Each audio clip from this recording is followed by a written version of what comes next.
Thank you very much, dear Madam Speaker, dear members of the Saeima, dear members of the European Parliament. I wanted to start this address by saying thank you, Valdis, to you all and everyone you represent. This country, Latvia, to me will always be a symbol of hope, of transformation and of resilience, of the enduring proof of in a people and a nation to overcome the odds, to resist, to lead, to break free from the shackles of history, to join the European Union and shape our common future. The qualities and values that Europe stands for are personified in the people of Latvia. 2022 marks an important centenary when we celebrate your democracy, your respect of human dignity and freedom, your freedom to choose your destiny. 100 years ago, delegates of the Saeima gathered for the first Parliament meeting of the Republic of Latvia. Together, they adopted the Constitution of the Republic of Latvia in a freely elected assembly. After 5 decades of occupation in May of 1990, the Latvian Supreme Council in Riga broke away from the Soviet Union. The Latvian state was restored and the 1922 Constitution reinstated. That took courage, it took belief, and it took strength of principle. So I would like to pay tribute to the 138 women and men, parliamentarians, for their extraordinary bravery in standing up. It is that spirit that we see in Ukraine today. It is that political courage that we need to recapture as we enter the next phase of this unjust, illegal, and unacceptable Russian invasion of a sovereign nation in Europe. We must be clear.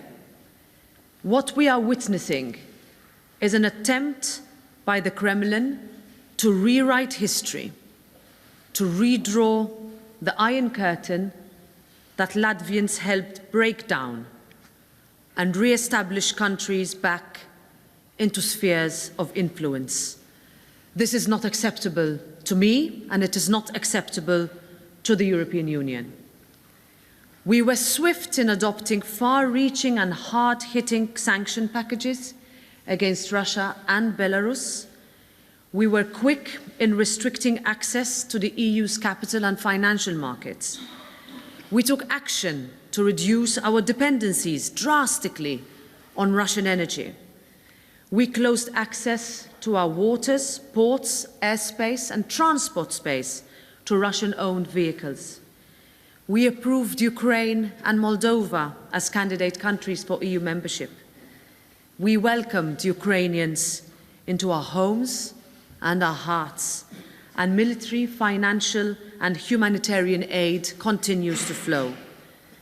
We are proud to stand by and stand with Ukraine, and we need to go further still.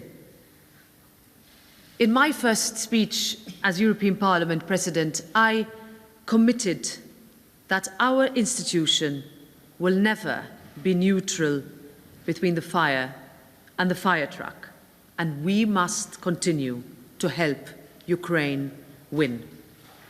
And this means holding Russia's regime to account for war crimes that kill civilians indiscriminately. This means pushing for even more sanctions. This means heightening security across Latvia's borders. This means providing even more financial and military aid to Ukraine, including the tanks and the air defense systems that they need.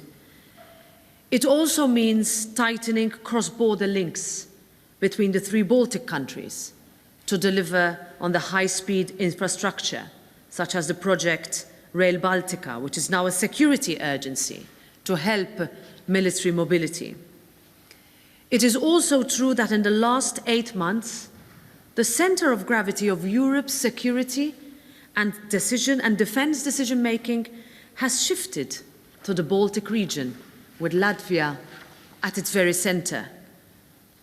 You know very well who we are dealing with. Latvia's long-standing warnings about Russia were correct. And you understand more than most that while we must push for peace, and we will, it must be a real peace. Peace with freedom, peace with justice, peace with accountability. Today, Latvia leads the European Union in addressing and countering the dissemination of Kremlin-led propaganda and hybrid threats. And Latvia's experience and leadership will be crucial on the next steps that Europe must take. First of all, to tackle serious threats to our democratic values and European Union prosperity and peace. Together, we must build a real security and defense union complementary to NATO. Latvia has shown Ukraine a massive wave of solidarity. Latvia also shows Europe how both national leaders and citizens can unite to oppose a brutal autocratic power. But more European solidarity is needed. This is very important with regard to face common energy and economic crises. The European Union, and this is our largest challenge we have, must act as one to address energy prices, disruption to energy supplies, and double-digit inflation.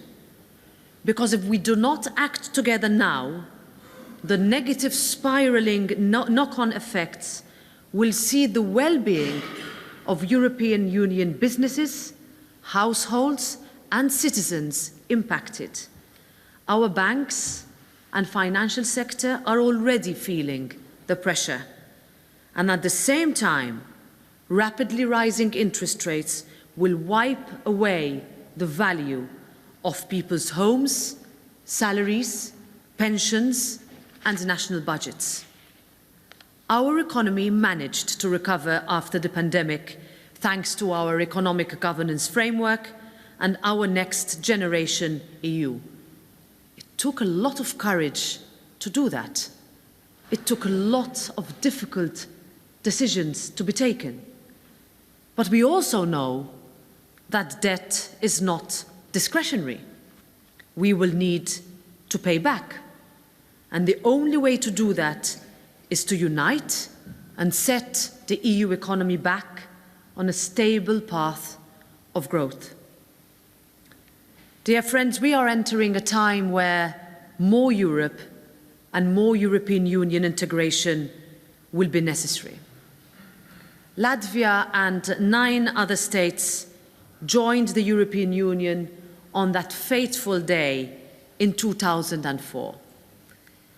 Since then, we have witnessed the transformative effect of Union membership, not only on our national markets or local communities, but on Europe as a whole. We changed together, and we must remain together. And here, the relationship between parliaments is so important to maintain and to strengthen. I am committed to improving the links between the European Parliament and national parliaments, and I know that there is a lot that such institutions can achieve together.